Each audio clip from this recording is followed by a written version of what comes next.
कार्तिक मास महात्म्य कथा अध्याय 7। नारद जी ने कहा, हे राजन, कार्तिक मास में व्रत करने वालों के नियमों को मैं संक्षेप रूप में बतलाता हूँ, उसे आप सुनिए।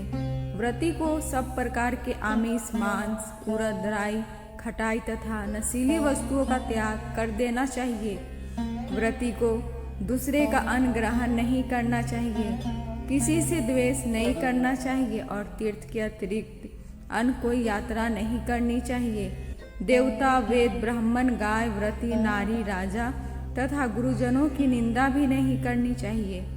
व्रती को दाल, तिल, पकवान व दान किया हुआ भोजन ग्रहण नहीं करना चाहिए। किसी की चुगली, निंदा भी नहीं करनी चाहिए। किसी भी जीव का मांस नहीं छूना चाहिए। पान, कत्था, चूना, नींबू, मसूर, बासी तथा जूठे अन्न का प्रयोग नहीं करना चाहिए। गाय, बकरी तथा भैंस के अतिरिक्त अन्य किसी पशु का दूध नहीं पीना चाहिए।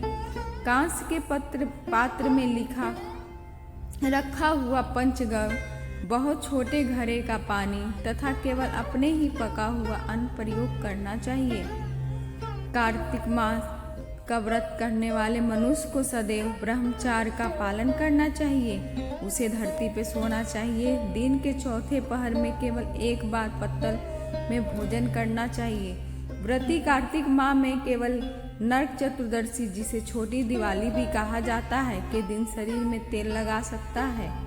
कार्तिक माह में व्रत करने वाले मनुष्य को सिंघाड़ा, प्याज, मट्ठा, गाजर, मूली, काशी फल, लौकी, तरबूज, इन वस्तुओं का प्रयोग बिल्कुल नहीं करना चाहिए। रजस्वला, चंडाल, पापी, मलेच्छ, पतित, व्रतहीन, ब्राह्मण द्रोही और नास्तिकों से बातचीत नहीं करनी चाहिए। भगवान विष्णु को प्रसन्न करने के लिए अपनी शक्ति के अनुसार चंद्रयान आदि का व्रत करना चाहिए। उपयुक्त नियमों का भी पालन करना चाहिए। व्रती को प्रतिपदा को कुम्हारा, द्वितीय को कटहल, तृतीय को तृणी स्त्री, चतुर्थी को मूली, पंचमी को बेल, षष्ठी को तरबूज, सप्तमी को आंवला, अष्टमी को नारियल, नवमी को मूली, दसवीं को लौकी, एकादशी को परवल, द्वादशी को बेर, त्रयोदशी को मट्ठा, चतुर्दशी को गाजर, पूर्णिमा का शाक का प्रयोग नहीं करना चाहिए। रविवार को आंवला का प्रयोग नहीं करना चाहिए। कार्तिक माह में व्रत करने वाला मनुष्य यदि इन शाकों में से किसी एक शाक का सेवन करना चाहे तो पहले ब्राह्मण को देकर ग्रहण करे। यही विधान माघ माह के व्रत के लिए भी है। देवउत्थानी एकादशी में पहले कही गई विधि के अनुसार नित्य जागरण, गायन, वादन आदि करना चाहिए।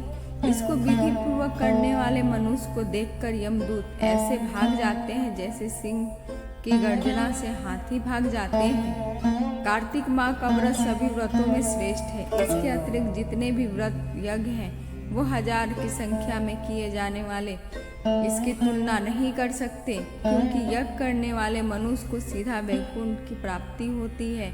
जिस प्रकार राजा की रक्षा उसके अंगरक्षक करते हैं, उसी प्रकार कार्तिक माह का व्रत करने वाले की रक्षा भगवान विष्णु करते हैं तथा इंद्र आदि देवता भी करते हैं। व्रती मनुष्य जहाँ कहीं भी रहता है वहीं पर उसकी पूजा होती है, उसका यश फैलता है।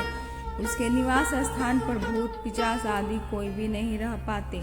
विधि पूर्वक कार्तिक माह का व्रत करने वाले मनुष्यों के पुण्य का वर्णन करने में ब्रह्मा जी भी